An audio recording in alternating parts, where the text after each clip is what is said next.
বলতে বলতেই চট করে আমার কপালে হাত ছোঁয়ালো। চমকে পিছু হটতে গিয়ে দেওয়ালে পিঠ থেকে গেল আমার। ক্ষীণ দৃষ্টি মেলে তাকালাম মন্ত্রীপুত্রের দিকে। সে গভীর ভাবনায় ডুবে। খানিক বাদে বলল, তোমার তো ভীষণ জ্বর, এভাবে বসে আছো কিভাবে? চলো ডাক্তার দেখাচ্ছি, লেটস গো। সে আমার হাত ধরে ফেলল। নিয়ে যাবে হসপিটালে? আমি নড়লাম না। ফের তাকাতেই বললাম, যেতে হবে না আমার, একটু আগে প্যারাসিটামল খেয়েছি, ঠিক হয়ে যাবে। আপাতত ঘুমাবো, আপনি চলে যান। বারবার যাই যাই করবে না তো। তোমাকে ফেলে এই মুহূর্তে যাচ্ছি না আমি। তুমি আমার কথা শোনো, চলো ডাক্তার দেখিয়ে আসি প্লিজ মাইশা। স্পষ্ট দেখলাম মন্ত্রীপুত্র ছটফট করছে। একবার আমাকে ধমকাচ্ছে তো একবার কোমল কণ্ঠে বোঝাচ্ছে। আমার অত সব শুনে কাজ নেই। ক্রমশ শরীর অবশ হয়ে আসছে, মাথা ঘুরছে। বেশিক্ষণ ভারসাম্য রাখতে পারবো না নিজের। স্মিত স্বরে বললাম, আমি যেতে পারবো না। আপনি বুঝতে পারছেন না কেন? আপনি চলে যান তো। আরেকবার যাওয়ার কথা বললে চট দিব একটা। আমি থাকলে ক্ষতি কি তোমার? ফ্ল্যাটে কি সোনাদানা রেখেছো যে চুরি করব আমি? আমি কি বলবো তাকে? অসুস্থ হলেও বোধ শক্তি তো হারাইনি এখনো। মন্ত্রীপুত্র এই প্রথম ফ্ল্যাটে এসেছে আমার। আগে চেলা মারফত ডেকে পাঠাতো, ক্যাম্পাসে অবশ্য নিজেই হাজির হয়ে যেত। নিয়মিত এই লোকের উৎপটাং আচরণে যে লোকের কত কথা হজম করতে হয় হাসি মুখে, সে তো কেবল আমিই জানি। এখন বাড়ি বয়ে এসে আমি বসে পড়লাম চেয়ারে। বা হাতে কপাল ঠেকে ত্যক্ত কণ্ঠে বললাম, আপনি থেকে কি করবেন? আপনি কি ডাক্তার? মন্ত্রীপুত্র রাগ করে তাকালো। চোখাচোখি হতেই চোখ নামিয়ে নিলাম আমি। সে এগিয়ে এসে কোমল গলায় বলল, আমি ডাক্তার না মাইশা, কিন্তু তোমাকে সাহায্য করতে পারি। জ্বরে পুড়ে যাচ্ছ তুমি। আচ্ছা শোনো, ডাক্তার ডাকছি আমি, তুমি ততক্ষণ শুয়ে রেস্ট নাও প্লিজ। তাকে বাধা দেওয়ার শক্তি আমার নেই। বারংবার নিষেধকেও যে অগ্রাহ্য করে তাকে আটকাবার সাধ্যি কার? সুস্থ থাকলেও দুটো কড়া বাক্য ঝেড়ে দেওয়া যেত। অজ্ঞত অনুগত কিশোরীর ন্যায় মাথা দুলিয়ে শুয়ে পড়লাম। মন্ত্রীপুত্র ছুটে গেল জলপট্টি আনতে। ফোন করে কার সঙ্গে যেন চিৎকারও করলো শুনলাম। উফ খোদা, ডাক্তার আসছে, সময় লাগবে। মন্ত্রীপুত্র অপেক্ষা করতে নারাজ, অথচ না করেও উপায় নেই। উসখুস করতে করতে সিগারেট ধরিয়েছে। আমি বুঝতে পারছি তার বেচেইন অবস্থা, কিন্তু এই তীব্র গন্ধ। কোনো মতে বললাম, আপনি ব্যালকনিতে গিয়ে সিগারেট টানুন তো, অসহ্য ঠেকছে আমার গন্ধটা। Sorry sorry sorry. সম্বিত ফিরল যেন, তৎক্ষণাৎ ওটা ফেলতে চলে গেল। আমি বিরস বদনে চেয়ে রইলাম সিলিংয়ের দিকে। এই মুহূর্তে আমার কোনো অনুভূতি নেই। নির্জীব বসে থেকে মন্ত্রীপুত্রের কীর্তি দেখা ছাড়া আর করবারও কিছু নেই।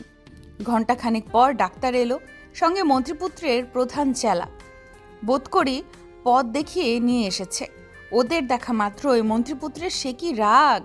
তার মতো ভিআইপি লোককে অপেক্ষা করিয়ে রাখা এত বড় কলজে! ডাক্তারই ছুটিয়ে দেবে না ব্যাটার?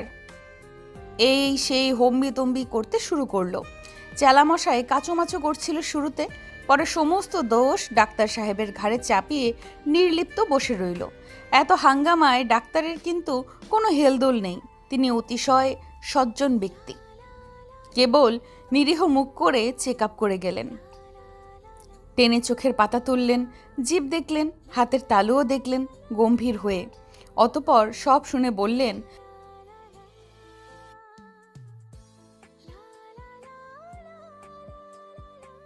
আমার ভেতরটা কেঁপে উঠল এই দুঃসংবাদে। জন্ডিস? এবার কি হবে আমার? একা একটা মানুষ আমি, এত ঝক্কি কি করে সামলাবো? মন্ত্রীপুত্র এতক্ষণ রাগ করলেও শান্ত হয়ে রইল। সব কিছু শুনে নিয়ে বিদায় করলো ডাক্তারকে।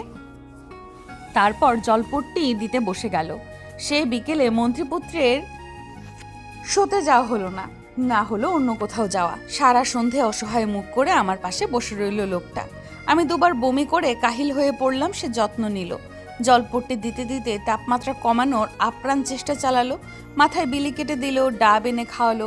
আমি কতবার তাকে বাড়ি পাঠাতে চাইলাম, নাছোড়বান্দা লোকটা গেলই না। পরে কটা দিনও নিয়ম করে বাড়িতে হাজিরা দিতে লাগলো সে। যদিও একজন মহিলা ঠিক করে দিয়েছিল আমার সেবার জন্য, কিন্তু তবুও সে ঠিকই আসতে লাগলো। মহিলা কাজকর্ম ঠিকঠাক করছে কিনা সে তদারকি করে আর আমায় এসে নালিশ জানায়। আজকালকার যুগে কেউ ভালো না, বুঝলে? কি একটা অবস্থা হয়েছে বলো তো। অসুস্থ একটা মানুষকে দেখভালের জন্য দায়িত্ব দিয়েছি, সেটাও যদি পালন না করে ঘরবাড়ি তো উচ্ছন্নে পাঠিয়ে দিচ্ছে। আমি হাসি। সে মুখ গোছ করে ফের যায় তদারকি করতে। একটু পর ফের আসে এবং আগের মতোই নালিশ করতে থাকে। আমি মন্ত্রীপুত্রের কর্মকাণ্ড দেখে চুপ করে থাকি। লোকটার কি যে পাগলামি! জ্বর কমে গিয়েছিল দুদিনেই, কিন্তু রোগটা ভোগাচ্ছিল। হলদেটে হয়ে গিয়েছিল আমার সারা শরীর। কিছু খেতে পারি না, খেলেই বমি আর ক্ষণে ক্ষণে জ্বর। সেদিন বিকেলে সেরকম প্রবল জ্বর, জ্বরে মাথা আমার আওলা ঝাওলা। মুখের স্বাদ তো আগেই চলে গেছে। কাজের মহিলা এসে অরহরের পাতার রস খাইয়ে দিল, রস ধরিয়ে দিল। জন্ডিসে এই এক উপকারী বস্তু। অরহর হলো এক প্রকার ডাল। গ্রামাঞ্চলে একে বলে গাছকলাই। তার পাতা চিপে রস করে খাওয়ায় জন্ডিস রোগীকে। অতি বিষাদ এক দ্রব্য। দেখলেই আমার নাড়ি ভুঁড়ি উল্টে আসে। আমি খালাকে বাটি ফেরত নিয়ে যেতে বললাম, খাবো না ওসব। কিন্তু তক্ষুনি কোত্থেকে মন্ত্রীপুত্র এসে হাজির। এসব কি হচ্ছে? সারাক্ষণ স্ট্রং ওমেনের মতো রং দেখানো মাইশা ম্যাডামের এ কি করুণ হাল! খালা আমার অরহর রস না খাওয়া কথাটা দায়িত্ব নিয়ে জানিয়ে দিলেন। মন্ত্রীপুত্রের আর রাগ দেখে কে? আমি কত কষ্ট করে এই গাছ জোগাড় করেছি তুমি জানো? নিজে সব বাজারঘাট ঘুরেছি, আশেপাশের ক্ষেত তছনছ করেছি, শেষমেশ জাহিদকে ওর গ্রামে পাঠিয়েছি অরহর গাছ খুঁজে আনবার জন্য। আর তুমি? আমার কষ্টের কোনো দামই নেই। এক্ষুনি ওটা খাবে তুমি, খাও বলছি, নয়তো খুব খারাপ। বলতে বলতে বাটিটা আমার মুখে ঠেসে দিল মন্ত্রীপুত্র। আমি কিছু না বলবো সুযোগ অবধি নেই। গাল চেপে মুখ হাঁকানো ছাড়া রীতিমতো জোর জবরদস্তি করে রসটুকু গেলালো আমাকে। আঙুল দিয়ে যত্ন করে ঠোঁটের কোণায় মুছিয়ে দিল। আমি অবিশ্বাস্য চোখে কিঞ্চিত চেয়ে রইলাম তার দিকে, সেও চেয়ে রইল। শুভদৃষ্টির ওই ফাঁকে আমি আমার ভেঙে যাওয়া ফ্যাসফ্যাসে কণ্ঠে আচমকাই শুধিয়ে বসলাম, মন্ত্রীপুত্র, আপনি আমার জন্য কেন এত সব কিছু করছেন বলুন তো? প্রশ্নের জবাব সহসা এলো না। কিছুক্ষণ নিস্তব্ধ চোখাচোখি পর আচমকাই মন্ত্রীপুত্র সোয়েব খান আমার হাত ধরে ফেলল। আমার জীর্ণশীর্ণ হাত দুটো তার শক্তপোক্ত হাতের মাঝে নিয়ে ঠোঁট ছোঁয়ালো নরম করে। আমার সারা দেহে বিদ্যুৎ প্রবাহিত হলো যেন। চমকে তাকাতেই সে মুঠো করা হাতের সঙ্গে নিজের গাল ঘষে ফিসফিস করে বলল, because I love you more than words can ever say. আর উষ্ণ নিঃশ্বাস আছড়ে পড়ছিল আমার হাতে মুখে।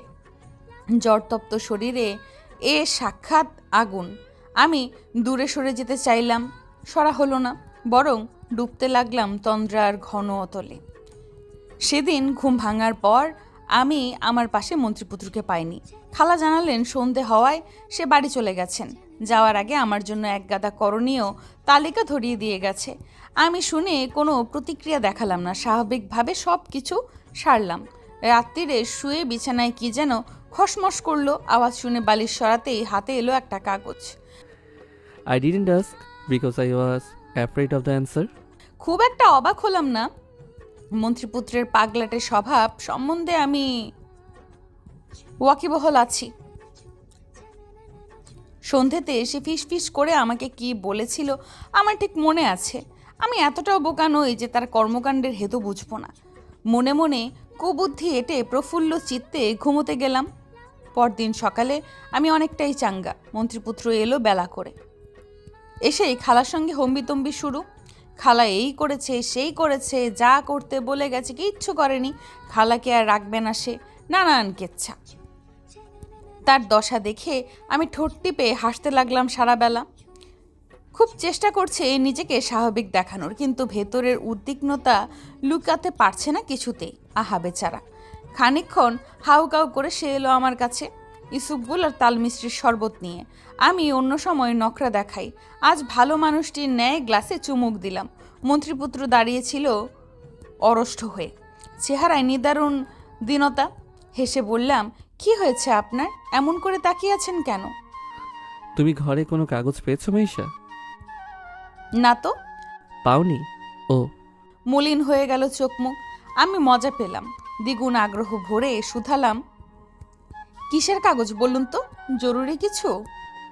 না না, এমনি একটা হিসেবের কাগজ ছিল, পকেট থেকে পড়ে গেছে হয়তো। হিসেবের কাগজ?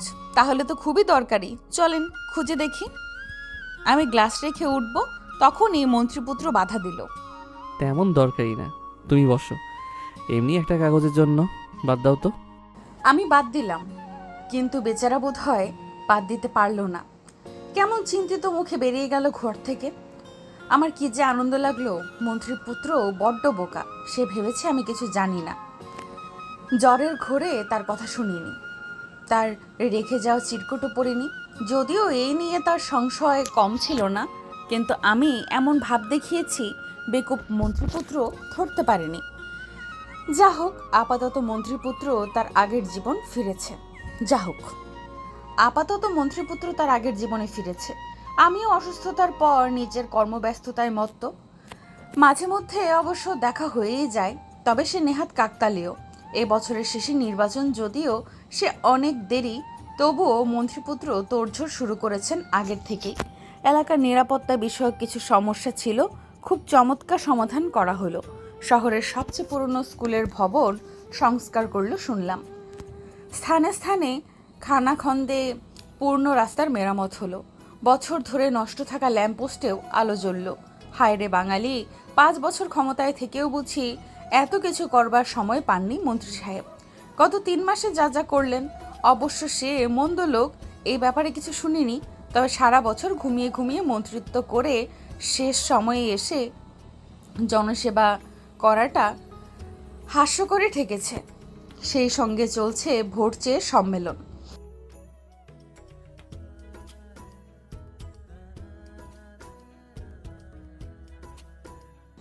সমাবেশ, মহাসমাবেশের ছড়াছড়ি। বাপের ভোট প্রাপ্তি নিশ্চিত করতে মন্ত্রীপুত্রও ব্যস্ত সময় পার করছে। চেলাপোলাদের নিয়ে এদিক সেদিক ছুটে বেড়ায়। দেখা সাক্ষাৎ না হলেও এরকম টুকটাক উড়ো খবর পাই। যাক, গান পাগল লোকটা কিছু তো করছে। তবে মাঝে মাঝে রাত হলে মন্ত্রীপুত্রকে দেখি ছাদে দাঁড়িয়ে থাকতে, একা একা দাঁড়িয়ে থাকে। হাতে থাকে জ্বলন্ত সিগারেট, সাদা সাদা ধোঁয়া ছড়াতে ছড়াতে পায়চারি করে সে। প্রথম যেদিন বিষয়টা লক্ষ্য করলাম, খুবই অদ্ভুত লাগলো সেদিন। আমি দোকান থেকে ফিরেছি দেরি করে। পরের দিন অনেকগুলো পার্সেল ডেলিভারি করার ছিল, সব গুছিয়ে রাখতে রাখতে দেরি হয়ে গেল। সন্ধে পেরিয়ে যখন বাড়ি পৌঁছেছি, তখন শরীর জুড়ে অবসাদ।